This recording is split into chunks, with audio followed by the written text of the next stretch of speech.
अस्सलाम अलैकुम। कोटुटूर शहर में 100 साल से ज्यादा ये खादर हुसैन मस्जिद है। अब जैसा कि पहले कभी नहीं था, पहले मर्तबा वक्फ बोर्ड से कुछ लोग ने कमेटी हासिल की है। अब तक वक्फ बोर्ड ने हमारी मस्जिद को कभी भी एक ईंट या सीमेंट का थैला भी खरीद कर नहीं दिया।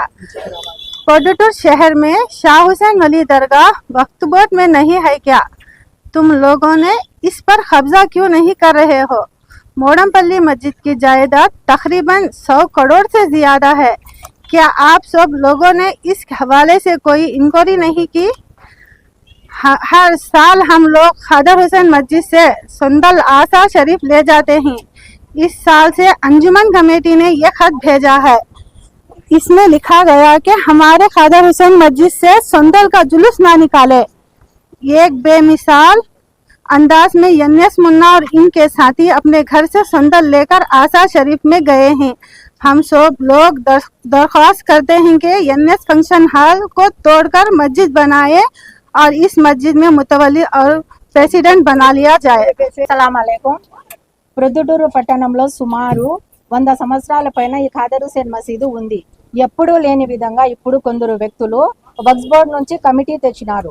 వక్ఫ్ బోర్డు ఎప్పుడు ఇంతవరకు ఒక ఇటుక గాని ఒక సిమెంట్ బస్తా గాని మా మసీదుకు ఎటువంటి హెల్ప్ ప్రొద్దుటూరు పట్టణంలో హుసేన్ షా వలి చౌషన్ అలీ దర్గా వక్ఫ్ బోర్డుది కాదా? దాని మీద ఎప్పుడు ఎవరు స్వాధీనం చేసుకోలేదు. మోడంపల్లి మసీద్ ఆస్తులు సుమారు 100 కోట్ల పైన ఉన్నాయి. దాని మీద ఏమైనా మీరు విచారణ ఎప్పుడైనా జరిపారా? ఖాదర్ హుసేన్ మసీదు నుంచి ప్రతి సంవత్సరము ఆసారే షరీఫ్ కి ఖాదర్ హుసేన్ మసీదు నుంచి సొందలు తీసుకొని వెళ్తాం, గంధం తీసుకొని వెళ్తాము. కానీ ఈసారి అంజుమన్ కమిటీ వారు మాకు ఒక లెటర్ పంపించినారు మా మసీదుకి, మీరు మీ మసీదు నుంచి ఆసారే షరీఫ్ కి సొందలు గాని గంధం గాని మీరు స్వీట్స్ లడ్డూలు తీసుకుపోతాం, ఎప్పుడు ఆ లడ్డూలు కూడా మీకు అలౌ లేదని 2 times మాకు లెటర్ పంపించారు.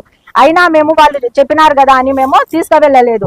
కానీ మా మసీదుకి మాకు విరుద్ధంగా ఎన్ఎస్ మున్నా గారు వాళ్ళ ఇంటి నుంచి గంధం తీసుకొని మా మసీదు మీదుగా తీసుకొని వాళ్ళు తీసుకొని వెళ్ళారు. వాళ్ళ ఇంటి నుంచి వాళ్ళు ఏమన్నా మాకు సంబంధించిన వాళ్ళ మా మసీదుకు వాళ్ళకు ఎటువంటి రిలేషన్ వాళ్ళకు ఎటువంటి రిలేషన్ లేదన్నమాట. కానీ వాళ్ళు తీసుకొని వెళ్ళినారనమాట. మసీదు మీదుగా ఆసారే షరీఫ్ కు తీసుకెళ్ళి వెళ్ళినారు. ఎన్ఎస్ మున్నా గారికి అంతగా ప్రెసిడెంట్ అవ్వాలని గాని వాళ్ళకి ముతవల్లి అవ్వాలని గాని ఉంటే వాళ్ళ ఎన్ఎస్ ఫంక్షన్ హాల్ ని వాళ్ళు కొలాప్స్ చేసుకోవాలి. దాన్ని పగలగొట్టి వాళ్ళు మసీదు కట్టుకొని వాళ్ళు ముతవల్లి అయినా ఉండొచ్చు, వాళ్ళ ప్రెసిడెంట్ అయినా ఉండొచ్చు, వాళ్ళు ఏమైనా ఉండొచ్చు, అది వాళ్ళ ఇష్టము. మా మసీదు మీద వాళ్ళ పెత్తనం ఏందో మాకు ఇంతవరకు అండర్స్టాండ్ అవ్వడం లేదు, మాకు అర్థం కావడం లేదన్నమాట. ఇది ఎన్నో సంవత్సరాల నుంచి మాది. ఇంతవరకు మా మసీదు వక్ఫ్ బోర్డు లోనే లేదు. కొత్తగా వీళ్ళు వక్ఫ్ బోర్డు నుంచి కమిటీ తెచ్చారు మా మసీదుకు. ఇదే ఆల్రెడీ 1 కమిటీ ఉంది, కానీ వీళ్ళు కమిటీ తీసుకొని వచ్చారు. మా మసీదు నుంచి గంధమే వద్దన్న వాళ్ళు ఇప్పుడు ఏ విధంగా వాళ్ళు కమిటీలో మా మెంబర్ కమిటీ తెచ్చారో ఏ విధంగా వాళ్ళు దీనికి ప్రెసిడెంట్ అవుతారో మాకైతే అర్థమే కావడం లేదు. ఇది ఏం జరుగుతుందో మాకే అర్థం కాకుండా ఉందండి. ఇది పరిస్థితి. అందుకనే మేము ఈ విధంగా చేయాల్సి వచ్చింది. ఆల్రెడీ కమిటీ ఉంది అన్న, కానీ కమిటీ వీళ్ళు తీసేసి వాళ్ళు కొత్త కమిటీ పైనుంచి తెచ్చుకుంటున్నారు వక్ఫ్ బోర్డు నుంచి. అస్సలు మాకు తెలియదు ఈ విషయం. మొన్న రీసెంట్ గా తెలిసింది కమిటీ ఉందనే విషయం వాళ్ళకి తెలుసు, కానీ ఇప్పుడు మళ్ళీ వాళ్ళు కొత్త కమిటీ తెచ్చారన్నమాట. వస్తా అన్నారు కానీ ఇప్పుడు రావడం లే వాళ్ళు. అది రావడం లే. ఆయన టూంబు ఆయన సమాధి కూడా మసీద్ లోనే ఉంది. ఈ స్థలం కూడా ఆయనదే, ఆయన ఇచ్చిన స్థలమే ఇది. అందుకనే ఖాదర్ హుసేన్ మీద పేరు పెట్టారు. కానీ మా మామయ్య కూడా ఉండారు ఇంతవరకు. ప్రొద్దుటూరు ఖాదర్ హుసేన్ మసీద్ తరపు నుంచి ధర్నా చేయగా ఇంతకు ముందు 100 సంవత్సరాల నుంచి గడుచున్న ఖాదర్ హుసేన్ మసీదు సొంతం ప్రాపర్టీ అన్న సొంతం దాయిదులు చలాయించుకుని వస్తున్నారు. మధ్యలో ఒకరిని ఒక జిమ్మెదారిగా చేసినారనమాట. ఆ జిమ్మెదారిగా చేసిన తర్వాత వాళ్ళు ఆ జిమ్మెదారులు పూర్తి చేసుకోలేకపోయినారు. అందువలన మళ్ళీ స్వయం వాళ్ళు దాయిదులే కమిటీగా నిలబడ్డారు. కానీ కొంతమంది కమిటీ వాళ్ళకు బ్లాక్ మనీతో అవసరం అనమాట. మసీదు సంపాదన మీద పడ్డారనమాట. ఎవరైతే ఈ మసీదు కమిటీ వక్ఫ్ బోర్డు లో దయచేసి మేము కమిటీ కావాలనుకున్న వాళ్ళు ఒక్కరు కూడా నమాజీ లేరు. వాళ్ళ జీవితం మొత్తం ఎవరైనా సరే ఈ మసీదు మీద కన్ను వేసిన వాళ్ళు ప్రతి ఒక్కరు వాళ్ళ జీవితంలో వాళ్ళ భార్య వాళ్ళ పిల్లలు ఎవరు కానీ ఒక్కరోజు 5 పూట ఈ మసీదులో నమాజ్ చదవలేదు. ఓపెన్ ఛాలెంజ్ ఇది.